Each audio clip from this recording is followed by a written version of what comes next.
Hi, my name is Trish McDonald, and my favorite thing is curiosity about longevity. Welcome to the Finding Favorites podcast, where we explore your favorite things without using an algorithm.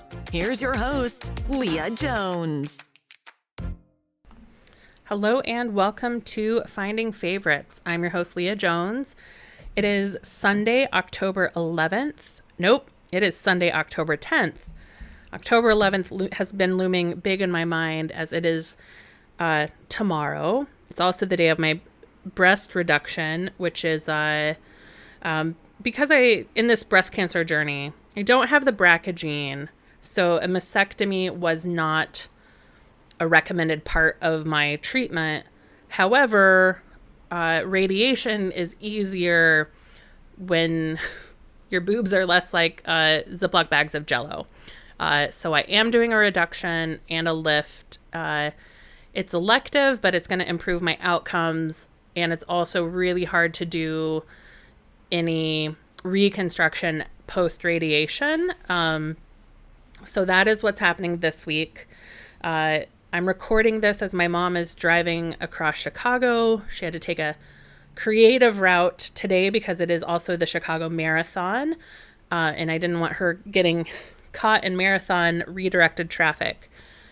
So she'll be here soon. I am still waiting on the delivery of my medical recliner. So that's supposed to be here at 7 o'clock tonight. That's kind of the last piece of infrastructure I need to recover from this surgery that I'm currently aware of. This week I met with both of my oncologists. I'm healing well from the lumpectomy. The margins were good. It didn't spread to my lymph node. And then I met with my medical oncologist who is in charge of chemo, and she explained why, even though it's all been removed, it is a cancer that still requires chemo. And she explained that the science of a stage 1, grade 1 breast cancer, that they've really decreased the amount of chemotherapy you need. So right now the plan is I'll only be on Taxol, which is a fairly easy chemotherapy. I use that lightly. It causes hair loss, but it's not, and it may cause neuropathy, but it seems like it's not as brutal as some of the other chemotherapy treatments that folks get. That will start the very beginning of November.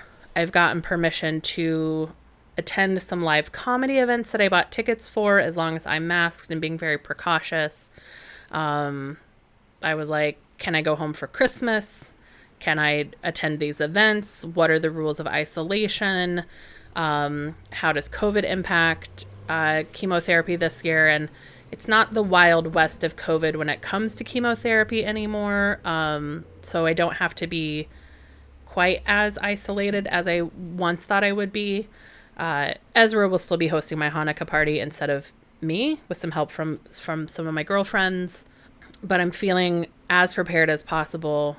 Really grateful for coworkers who have been incredibly understanding and supportive while I've been getting ready for this treatment seemingly forever. It took 3 months from diagnosis to first surgery. There's a world in which I thought I would be like wrapping up.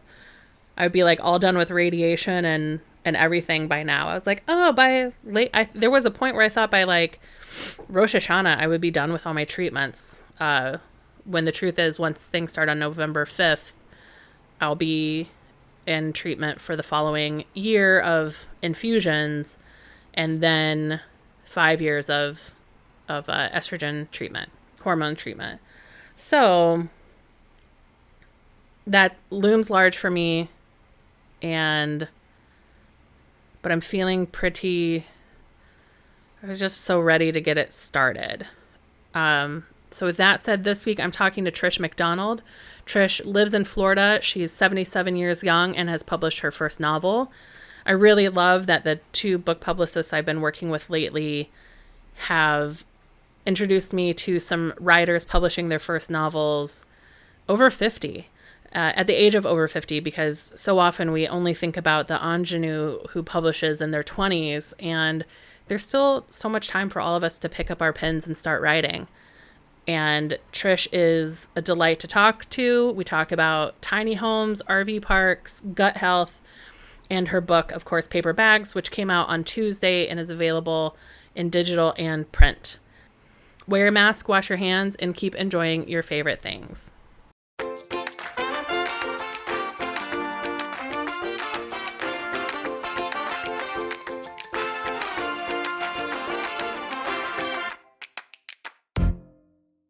Hello and welcome to Finding Favorites. I'm your host, Leah Jones, and this is the podcast where we learn about people's favorite things and we get recommendations without using an algorithm. Our fall of talking with authors continues, and today I am joined by Trish McDonald. Her novel Paper Bags just came out on Tuesday, October 5th, which was a big day for Finding Favorite guests. We've had a number of the novels came out on Tuesday. And Trish is an author. She lives in an RV park in Florida. And we're going to talk about that because as soon as she told me, I had questions and I said, save it for the pod. Trish, how are you doing this morning? I'm doing great. I'm glad to be here, and hope we'll have fun. Oh, I think we will. Yeah, so you said people will be interested that I live in an RV park, and during COVID, people really took to the open road and RV life. And how long have you been living an RV life? I've been living an RV life since 1996. Yeah? Yes. And it's probably only the past, maybe, got to think about this. We kind of settled down in 2012, and we bought one of the tiny houses. Okay. And has to be less than 500 square feet. Yeah. So that's it. That's what we have. Wow. It seems after you've been living in an RV for a long time, it seems so spacious. You can't even imagine. I imagine, I don't even know if I've ever been inside an RV, maybe once at like a trade show. But I do love watching the videos, and it seems like in an RV, everything is convertible, right? It's a couch, it's a table, it's a bed.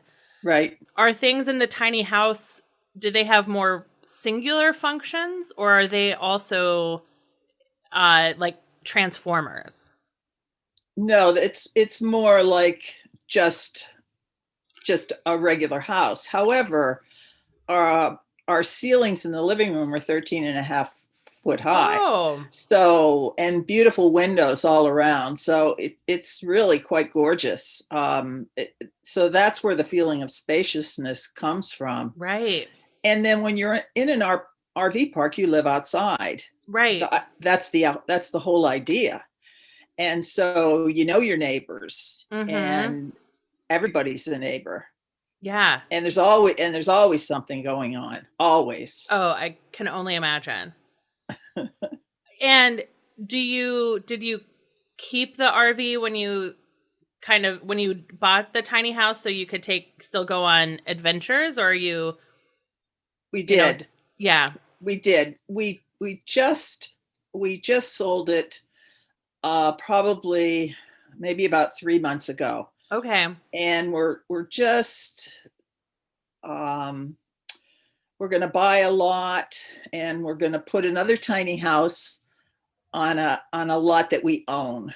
Okay. So we're not part of the who knows how much this is going to cost us next year kind of thing. Yes. Right. Right. I imagine, like all housing markets, it has been deeply impacted by COVID and by lumber prices and just it's such a weird market right now. Things are getting priced out so fast. Right. And I think even just trying to find an RV has been very difficult. So there's no inventory. Right. Right. Yeah. I have some friends who bought a camper van, and like they were on a waiting list at a dealer in Colorado, and the dealer called and said, hey, we ordered this camper van. The family decided not to buy it. And so you should come down today and look at it, and it will definitely be sold within the next 48 hours. So we're calling to give you an FYI, and it's all about who gets here first and who can close on the financing, because it was the one camper van that was going to be in stock for months. I've heard a lot of stories like that. Yeah. Waiting 2 years for a camper. That's insane. Yeah. So you've said hour. So is it two of you or more? No, just two of us. Okay. Yes. Right.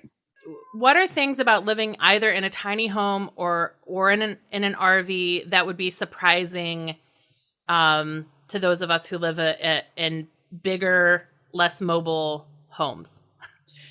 I think probably how little you really need. Mm-hmm. When we decide to buy something has to go. Mm-hmm. You can't bring something in without getting rid of whatever it's going to take the place of. So that's kind of neat. Yeah. It takes away all that impulse buying. No, you can't do that. Right. But everything else is, everything is full size. The only thing that isn't full size is our dishwasher.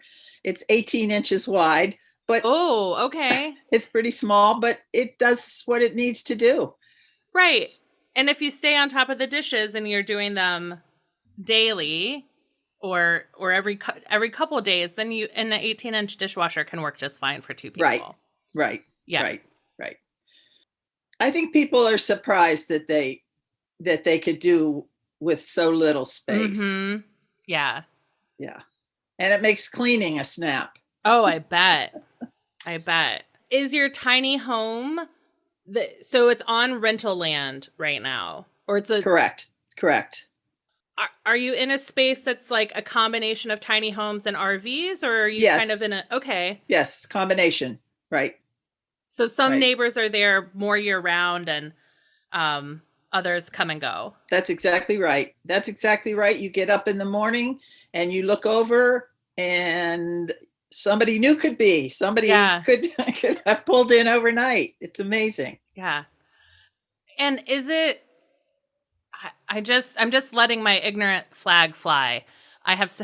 But what about, I know that not all of Florida gets the same hurricane risk, but how do you deal with hurricanes or tropical storms? Are you far enough away from the coast that doesn't matter? Or when you were in your RV, would you drive north? Like, how do you deal with those storms? Right. We would leave when we had a direct hit from Irma.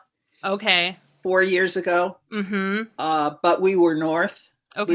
We were not here. Yeah. People lost roofs and lanais, and our steps ended in the lake. Oh gosh. But we didn't have any problems, but our unit is fairly new. Okay. Some of the units are older, and they might not be quite as hurricane proof. Yeah.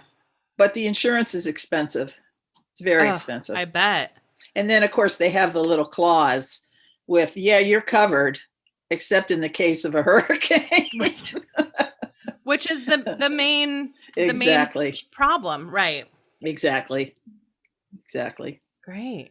Well, thank you for answering many of my questions about what that's like. It's a fun life. When you were more mobile, did you like do all the national parks? We did. We went out west, and we summers when we were a little bit younger, we did what they call work camping. Okay. And that's where you agree to go into a campground and help them out. I worked in the office.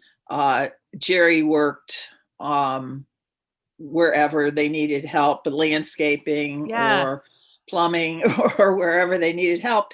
And it was pretty cool. We got, usually we got a free site and a stipend. Mm-hmm. And we went all over the country. We work camped in Cape Cod, nice, really beautiful places. Bar Harbor, Maine, Maryland, down by the Eastern Shore. We went all over. It was great. That's amazing. I have never heard of work camping. I've just never heard of it before. They have sense. They have a whole website. Every week I get, even though we're not doing it anymore, right? I get the listing of 10, 15 places that are looking for people to come out and help. Yeah. Yeah. It's great. Great fun. That's so neat. Yep. Now, while you were doing all this traveling, you've got your novel coming out. Is this your first novel? This is my first novel. I've written all my life, but most of the writing was educational. Mm-hmm. Might have been grant writing, newsletters. Always did some kind of writing. I've also written some little, I guess maybe like pamphlets, 35, 40 pagers on how to play pickleball or teach yourself mahjong or different kinds of things like that. Yeah. But I've never, ever attempted anything at this level. Yeah. How did this book come about for you? When did you decide to switch from nonfiction to tackling a big idea like this? Actually, it kind of just happened to me. I was, I don't know how many others have told you about the contest, but what happened was I won a trip to Vermont for a week. Okay. And the idea was I was going to hole up in a room in Vermont and I was going to write. Yeah. But that's all the plan was in my mind. So we're sitting around the dinner table and the CEO starts talking to everybody at the table and he goes around the table and says, "So what are you writing?" And someone says, "I'm writing an alternative history of the world." And then somebody else says, "I'm writing about 5 friends who go on a trip to the Greek Isles." And he turns to me and I said, "Oh, I don't know. I'm probably going to write something about gut health and longevity." His head spins away from me so fast that I'm surprised that he didn't have like whiplash. So then afterwards, they do something they call a mash. So the idea is that y'all read what you had written that afternoon. Right. And I was last, of course. And I got up and I read something really raw, very, very emotional. And he didn't say a word, not a word. And in a long time didn't say a word. And I thought, he said, "You want to know what I think?" And I was like, "Nah, maybe not so much." Right. And then he said, "I thought you were here for the food." I took a big deep breath and realized, because I'm not a spring chicken. I knew. I thought, "Oh wow, I knocked him out." Yeah. And then he said, "You are an effing great writer." And I almost dropped on the floor. Wow. So that was the challenge. Yeah. That was the challenge. And he said to me, I don't think you have enough time to do this, but if you do, it's going to be great." And then when I was leaving, he said, "Don't let me down." And of course, that was all I needed. Don't let me down. Right. Jeepers. And I'm competitive. I was up every morning. I was up every morning at 3:30. I'm a determined person. I have a lot of perseverance. It's one of my Scots. Right. You can call it what you want, but it's something I have. So I did. I have no idea where it all came from. We lived. I lived. I was, I must have been late 50s. I had been married for 34 years. I left my husband and I took off for the Florida Keys by myself, me and my dog, Okay. my yellow lab. And naive. I mean, I had no idea about anything. And I certainly didn't have any knowledge about gender fluidity or anything that had, I mean, I was completely innocent. And here I am in the Florida Keys. And when you go to the Florida Keys, you're running away. Right. I mean, that's a very remote place. Right. And so I wanted to go because I thought, well, that's where Hemingway did his writing. Yeah. So who else should I follow, right? That's what got me there. And then the people kept me there. I mean, they were so interesting and their stories were so interesting. And I knew it was a real important story, but I didn't know if I had the courage to be able to write the story. All my life, I had been a perfectionist. It came from, the shame-based family model. Right. You hear about it, and that was me. Yeah. So I took the shame and I made it perfection. And then here I am, with all my rules and everything that's supposed to be this way and that way. And I meet this rambling guy who's just really fluid. So in the story, my character is very much like me. Okay. And what they say is, at least what they've told me, is that it's very common in a debut novel to have yourself in there. It's just very common. So I decided to write this story about a time in my life. It was quite a ways in the past, but I knew it was something that a lot of people were experiencing, especially right now, as so many people are trying to figure it all out. Do I need to figure it out? Should I figure it out? What is my gender, and how fluid can I be? All those kinds of questions. And so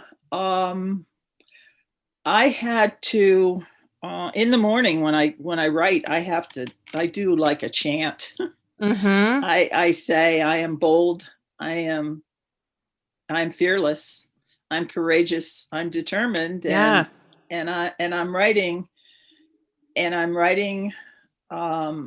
from the standpoint of the cisgender woman who doesn't know how to figure it out, who's always done what's right, and she just doesn't know. She doesn't know how to deal with it. Yeah.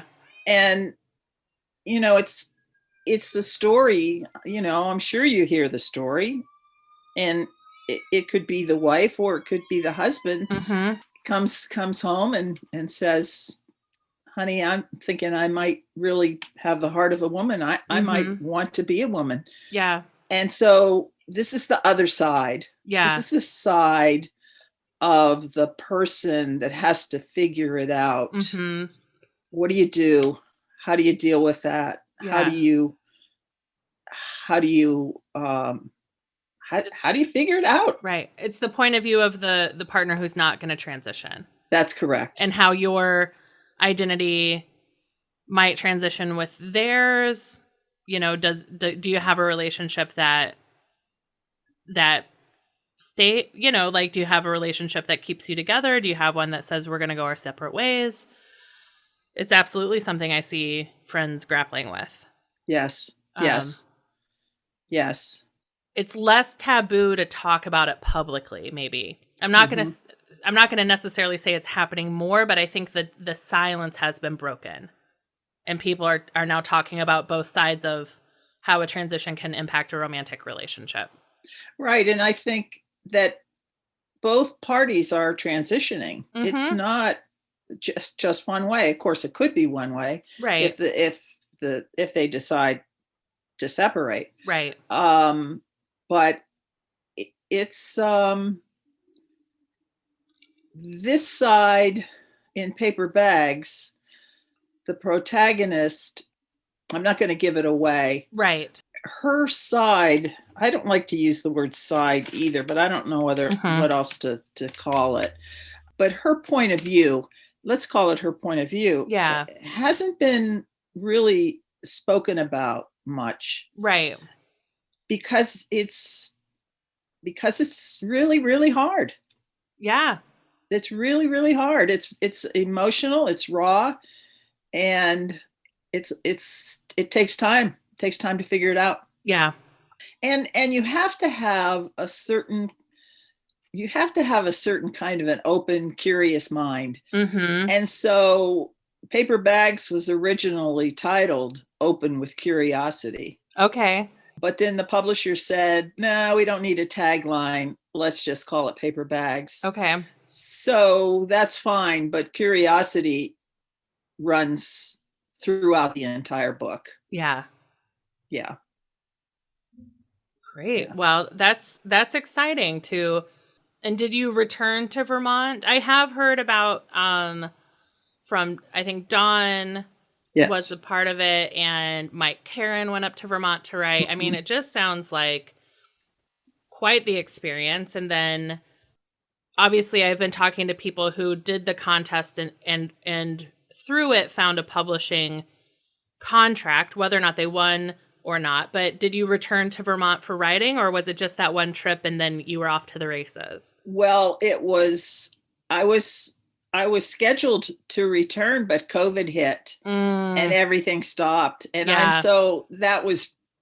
that's probably my biggest regret, that I did not get to go back and spend time Yeah. with everyone. I would have loved that. Yeah. I would have loved that. Yeah. Yeah. Well, maybe on your So second book. maybe. Are you planning any in-person events, or or any digital events to celebrate the launch? I have a digital launch on Zoom, a Zoom launch. Great.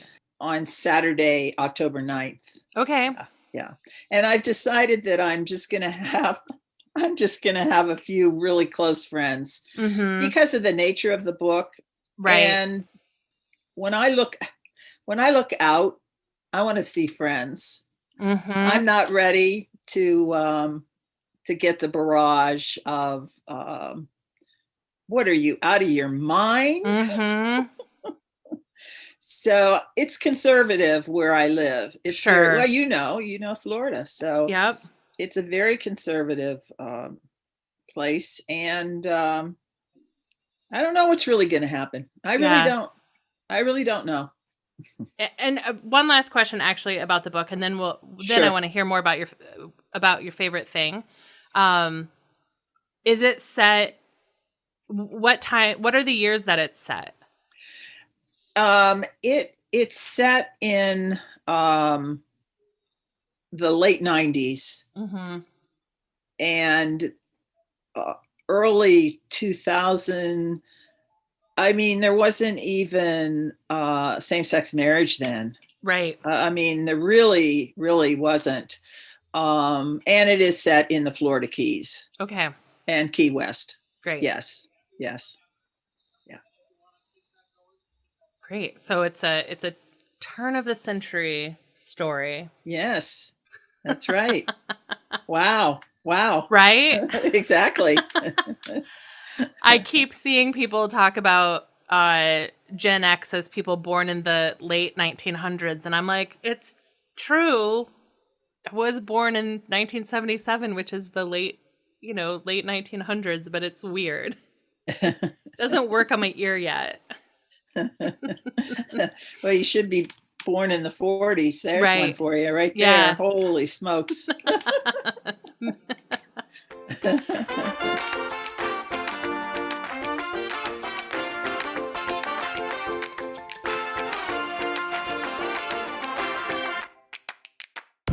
Well, Trish, the book is why we were introduced, but part of the podcast is also learning about people's favorite things. And so I'm curious what you would like to talk about today. I think probably for me, and you even used the word curious, that you're curious. Mm-hmm. I'm very curious about everything. And so I have a curiosity about the aging process. Mm-hmm. I this is kind of interesting. When I was in the contest, there was an agent there, Mm-hmm. and I pitched, and the agent and the agent said, "Don't you know that everything has an expiration date?" And I thought, son of a gun. Because throughout the whole time, I was really, I have pretty good genes, and Right. I can, I'm not saying I can look young, but I knew that I knew they didn't know. At least I didn't think they knew how old I was. I was Right. afraid I'd get thrown out if they knew. But then right then and there, I said, you know what? That's my brand.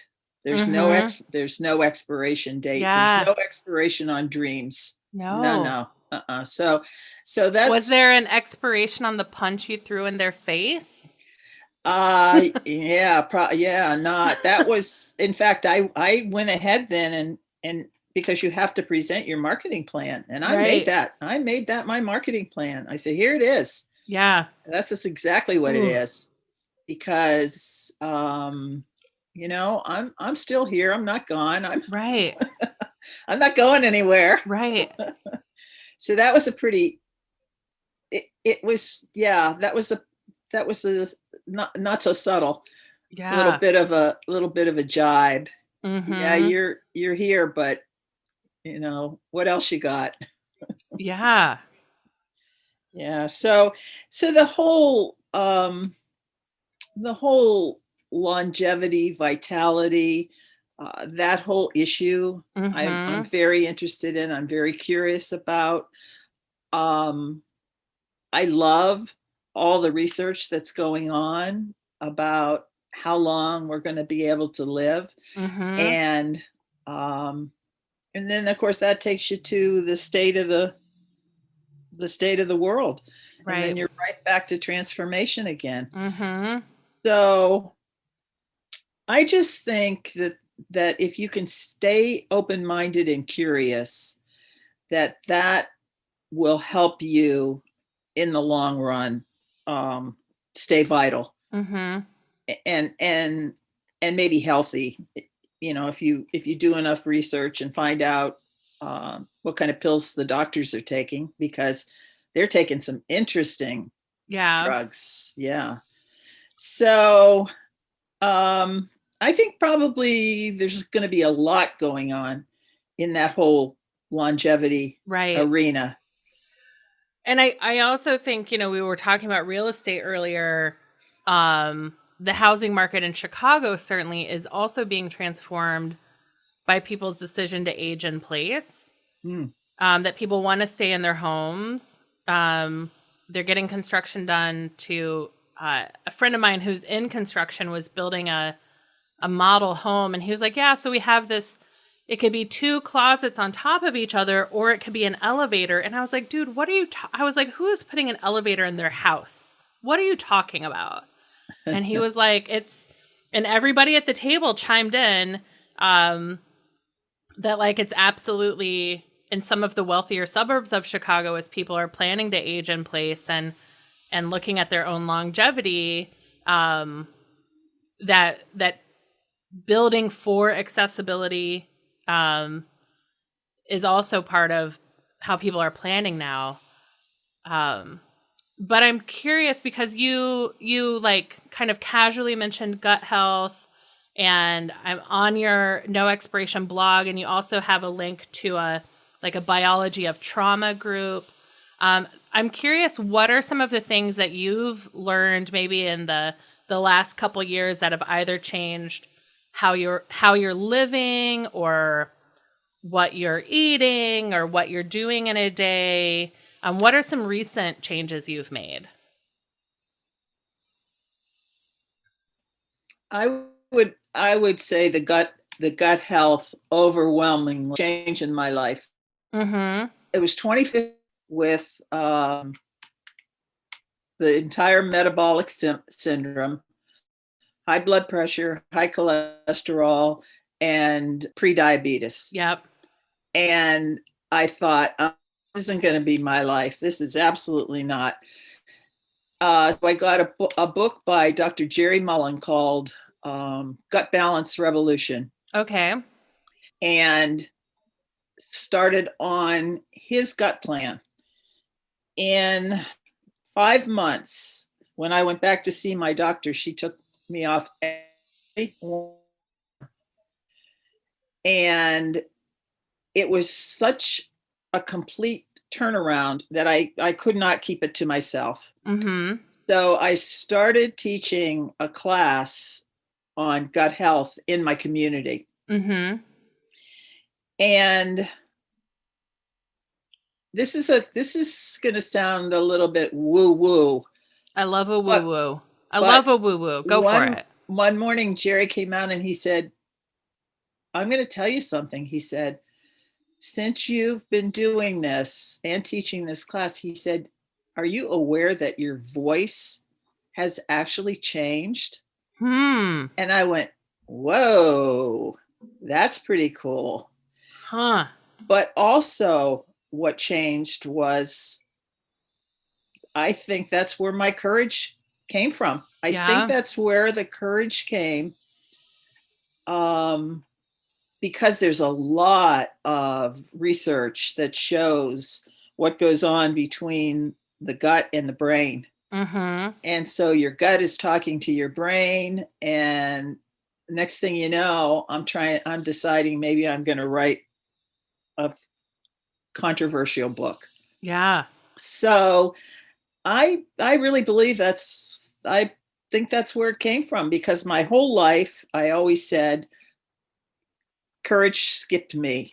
It went from my mom to my daughter, and I was in the middle and I never got it. Mm-hmm. So all of a sudden it pops up, and I think it's gut health, and I think it's one of the most important things that you can do. I make my own kefir. I make kombucha.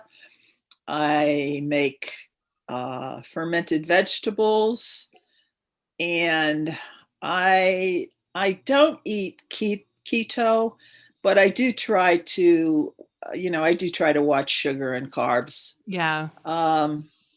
That's, I know how it works. Actually, my career, I was a nutritionist. Okay. My whole life. But what happened was, when I started in the 60s, that was when all those kinds of skills were seen as menial. Mm-hmm. And you farmed them out. You had people cooking for you. You had people taking care of your children. Right. There was not any value seen. Right. So then when I had my children in the 70s, and then in the 80s, I was working as a nutritionist in a supermarket. I mean, what a cool job. Yeah. That was. And I was evaluating all the products on the shelf, and I was working with the local hospital to help people choose better foods. I'm in a business that had no value for nutrition. This is in the 80s. Now today that's different. They get it, but I'm swimming upstream. Right. They don't have any idea what I'm doing. Right. Like, what is she doing? So then in the 90s, I was an educational consultant, as the whole field of home economics, which is what it was called then, moved into a new area called Family and Consumer Sciences. So Right. I started working with the administrators in the state of Pennsylvania to help them figure out how can we get the teachers to make this change. Mm-hmm. And so I was the assessor. I'm like, oh, this is really great. Not only do I have to assess change, but I have to come up with data that shows what kind of changes are taking place. Yeah. And I was actually able to get a model out of University of Texas at Austin, and they had this phenomenal change-based model, and it worked really well until I went to the State Department of Education and presented my data. Oh. And they said, oh, we don't care about any of this stuff. I went, wait a minute, don't you care whether or not they change or would be willing to change? Nah, we don't. We just want to know whether they can spell. I was like, you have got to be kidding me. What a disappointment. There I am again. There I am again. I'm out there somewhere. Yeah. So, but through that, I did get a group, a team. There was a team of us that were able to create some standards and help make some of the changes happen. And then again, I started to feel valued, and then I started to actually make consulting kind of money. And then, in the end, there ain't nothing like money, right, to tell you whether they value you or not, So it's been, I'm in a place that's not unfamiliar, this place where I may or may not find a value. The book may or may not find a value. I'm okay there. Yeah, I'm okay there. I've always been there. I've always been out on the edge somewhere. Yeah, and that's just how it's gonna be. Right. Yeah. So. And I do, it's so interesting that you say that your courage, it was after you fixed your gut health that you found your courage to write this book. Yep.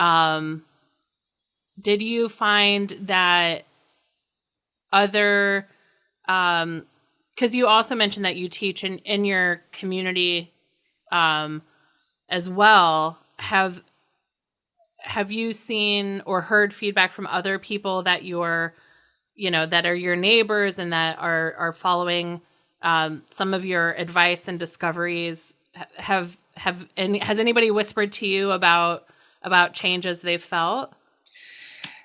There's been tons of medical changes. One of the guys had AFib, which is a serious heart issue, and probably after a couple months of working on the program, it almost totally went away. He doesn't even really have it anymore. Wow. And so there were a lot of things, and part of it was,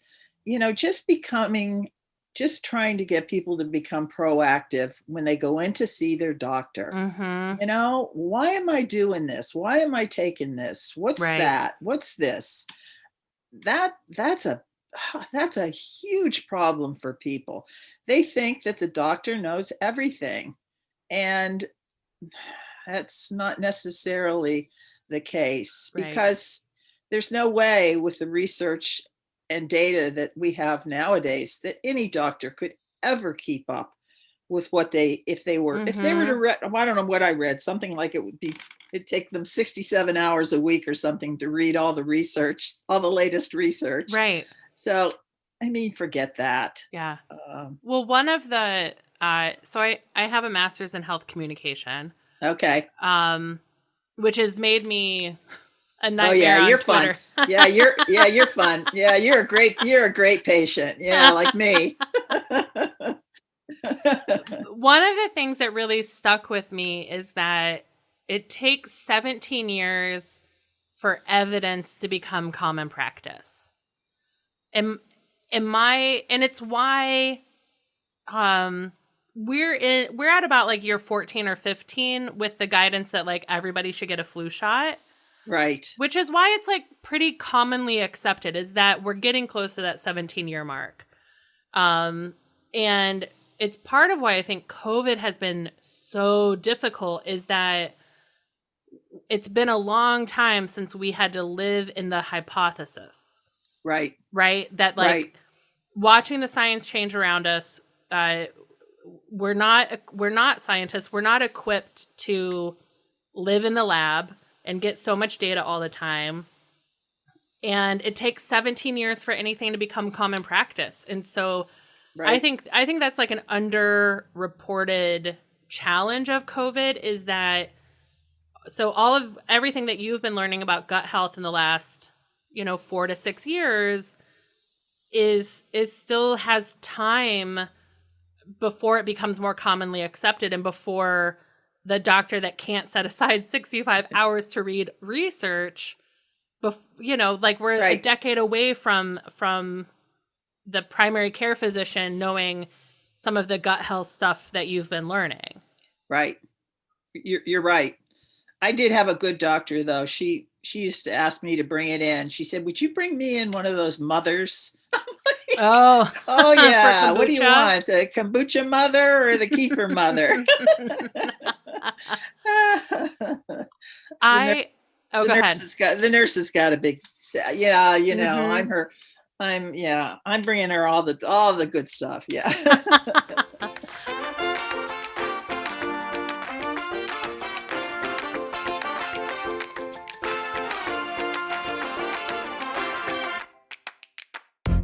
I went to TED Med now probably 4 or 5 years ago, which is the health and medicine side of TED Talks. Oh, okay. Okay. And met someone at one of the networking events who was talking about how essentially the gut is the equivalent of space exploration. Right. And we were talking a little bit about, and we might've been talking about fecal transplant. Yeah. Right. When people have. Sure. CFID? No. C. diff. C. diff. Yep. That if you do a fecal transplant, like you can transplant the gut flora. Yep. And clear up a case of that. It's almost 100%. Almost 100%. Mm-hmm. And people died. Died who had it before. Right. Yep.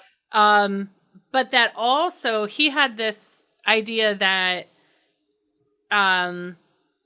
he was like, there might become a future where armies do gut bacteria transplants to make their soldiers behave in a certain way, because of that gut brain. Oh yeah, sure, absolutely connection that you could change people's personality, change behavior. So there was like a little bit of a science fiction crossover there, but it really stuck with me. That's like one of the only conversations I remember clearly, was that he just felt like there was as much to be explored in the gut brain connection as there was in outer space. Right. Yeah. It's fascinating. Just fascinating. But when someone says to you, "Do you know that your voice has actually changed?" Right. You go, "Wow. How about that?" Yeah. Yeah. Pretty amazing. Yeah. Pretty amazing. And it sounds pretty great to have a partner in life who can see you in that way. Exactly. Yeah. Really, that's pretty cool. That's awareness right there. Mm-hmm. Yep. That's great. Yeah. Are there things about in your community? So you said you teach line dancing, you swim every day. Line dancing has got to help with coordination. It looks like the data is really good for staving off dementia if you're dancing, because you've got to remember the steps, and you've got the combination of the steps and your brain and the movement. Okay. So I've seen some pretty interesting data on that. Yeah. And it's so much fun. I mean, way fun. A lot of fun. Where do you get your new line dances from? I belong to a line dance group that is on Facebook. Mm-hmm. And then I also will go on YouTube, because YouTube is great. Yeah. And that way I can I can do that, but it's extremely challenging to teach. Right. Because you have to know ahead of time which foot you're going to start on, what's the step. You have to cue the downbeat on the music. It's a lot. In fact, I have a little trouble sometimes cueing the downbeat. It must be a different part of my brain, and they're like challenge one another. Right. And I said, I'm going to have somebody in here who, you're just going to have to hit the downbeat for me. There's no other two ways. Right. It sounds silly, but it is. I mean, you're standing in front of, 20, 30 people, and, they're just all watching you, want to see, well, what are we doing here? Right. So it's safe until you have to turn the music on. Yeah. I can sometimes get it, but for some reason it must be, I don't know what part of the brain. It's a different part of the brain than I don't know. I don't know. It's challenging. It absolutely is. And you're looking at people who are not your mirror reflection. Oh, right. They're behind me. Right. So that is also difficult. Right. Yeah, I did marching band in high school, which has helped, I think, with, train that part of my brain. And I also had my 5th grade teacher, Ms. Lindsay, offered an alternative recess where we could stay inside with her and learn to dance. Great. And we learned how to do the stroll. Yep. While listening to Werewolves in London. Oh, that's really cool. So really cool. Anytime Werewolves of London comes in, I'm like, okay, everybody. Let's go. We're doing the stroll. And, right? Like, only my sister was in that class with me. So it doesn't make sense to a lot of people why my immediate reaction to that song is to start doing a Grapevine. But it's really it's an outstanding song if you ever want to do the stroll with your class. Okay. All right. I love that. I love that. And then obviously, like, I've got the electric slide. Right. And I guess I feel like, I mean, the Grapevine is the basis of all of it. And then maybe there was a moment in time where I could do the boot, scoot, and boogie. But that's a little more complicated. It is, yeah. Yeah, because you've got to turn around and kind of kick your foot up. But yeah, I'm hoping, I haven't started this year yet. I'm hoping it comes back to me. Because I know when I say to the group, they're going to go, oh, we don't have any idea. Right. It's going to be like, oh no, last year that didn't, the year before, no, that never happened. Oh, well, it's fun.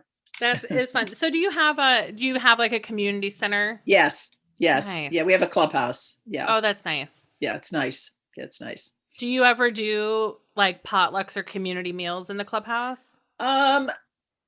They have had potlucks, but here's my experience with potluck. I take ham and scallop potatoes enough to feed 20, and I get there and somebody has a 6-inch bowl of potato chips or something, and I go, whoa, wait a minute. No, that doesn't work out very well. Yeah. Not for me anyway. Yeah. My group of friends that I do Shabbat dinners with, the risk was that you become like a cookie and hummus potluck group. right? That people Sure. like stop at the Right. store on their way to your house and they get something that's pre-made and you just end up with like hummus, cookies, and that's it. And so we were very clear, like, you know, you have to bring a real dish. The dish needs to feed X number of people. If you're a couple, you're bringing a dish and a drink. If you are a solo person, you can bring a dish or a drink. And That's a good idea. right, because we had all been in. My friend group is like all people that get like CSAs, and they're like competitive vegetarian cooks.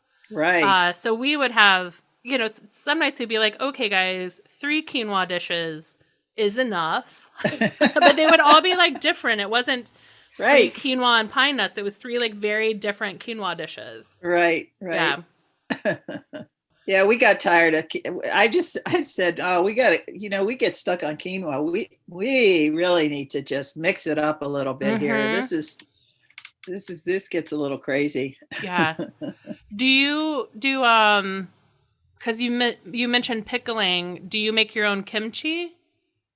You know, I've never tried to make kimchi. I've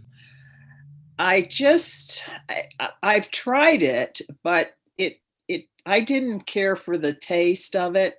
And so I've never tried to make it. Okay. I probably should though, to give it a try. Yeah. Yeah.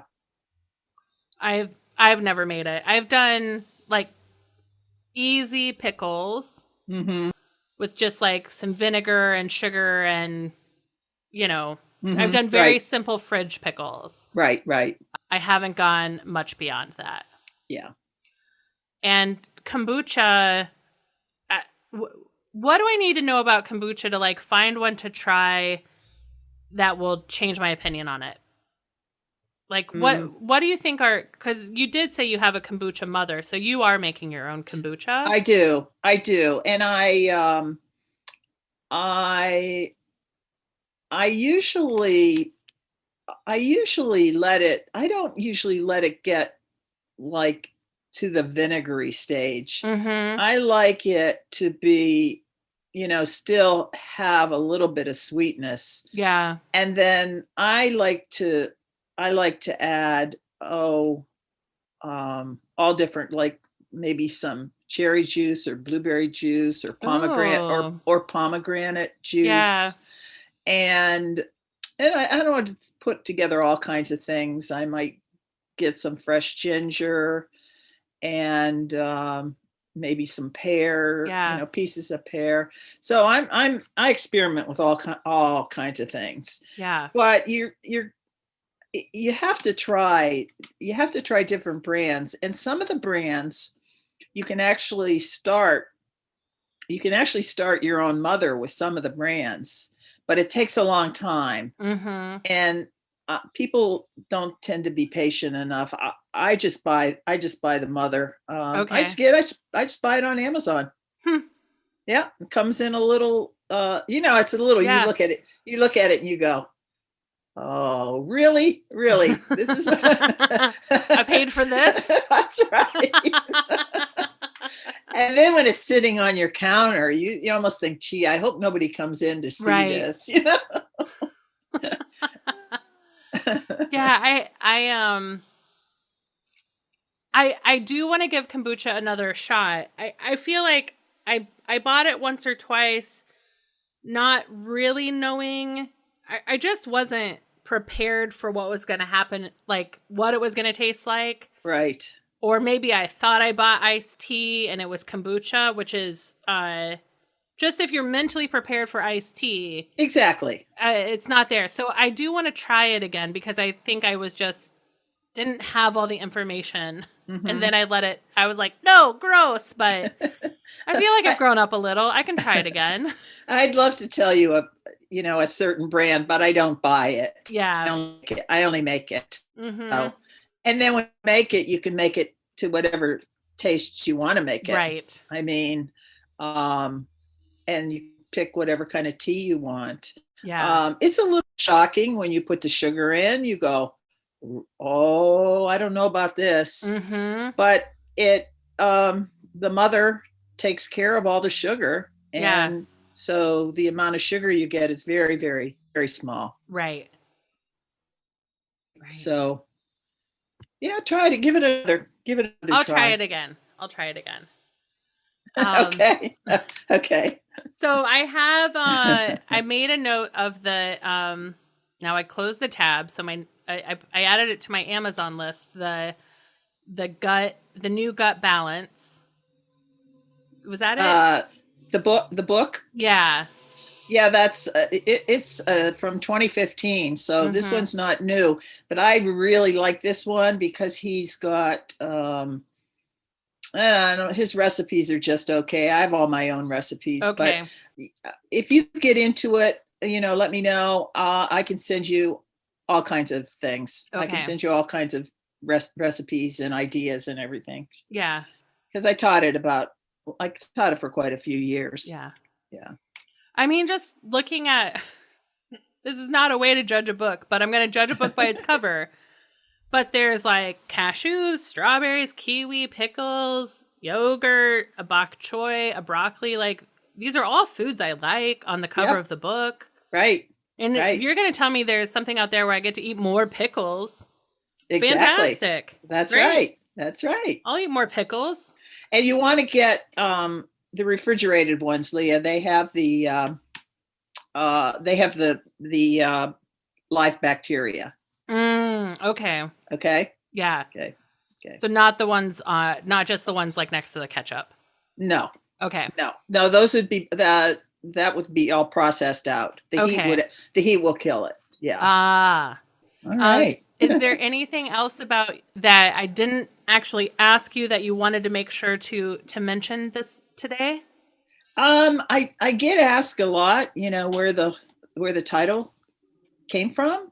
And it just seems to have been the container. And it was, for me, the container that held, all the shame-based stuff. And on the cover, there is a paper bag, but it's torn. And the secrets are tumbling out. So everybody has pretty much a paper bag, or they could find one. And, you can either open it or you can keep it closed up, but I'm for opening it. Outstanding. So that's how that's how I came up. Yeah. They fought me a little bit. They didn't, they weren't too crazy about it, but I kind of held my own. Yeah. Because I think, a paper bag, especially one with a tear, is kind of a curious little number right there. So, and this one has what looks to be maybe some lingerie coming out. Peeking out. Yeah. Yeah. Yeah. So hopefully it'll be enough to get people to buy it. We'll see. Yeah. We'll see. So paper bags available now. It was published on October 5th. Available online, paperback, and digital. Trish, where can people find you on the internet? I'm trishmcdonald.com. That's my website, and there's a blog. You can contact me. Right now, you can contact me directly. I don't have a middle person. If it takes off, I may have to have a middle person. But right now, you can contact me. You can email me. Just click the button that says Contact Trish. You have questions or you just want to chat, no problem. Great. Yeah. And you are on Twitter now. I'm on Twitter. My Twitter is Trish McWriter, McWriter. Great. And on Instagram, I'm Trish Mc305. All right. Is that your area code? Yep. All right. Yep. That's the area code. Yeah. Well, Trish, best of luck. Thank you. I'm looking forward to getting my hands on this book, and I'm going to have a lot of time to read. You are coming up. So I'm grateful for this fall. To talk, like I'm talking to authors every week right now, and it's really been a delight, and I really am enjoying it. Good. Okay, I'll keep you in my thoughts. Thank you, Trish. You're welcome. It's great talking to you. Great to talk to you. Thank you for listening to Finding Favorites with Leah Jones. Please make sure to subscribe and drop us a 5-star review on iTunes. Now, go out and enjoy your favorite things.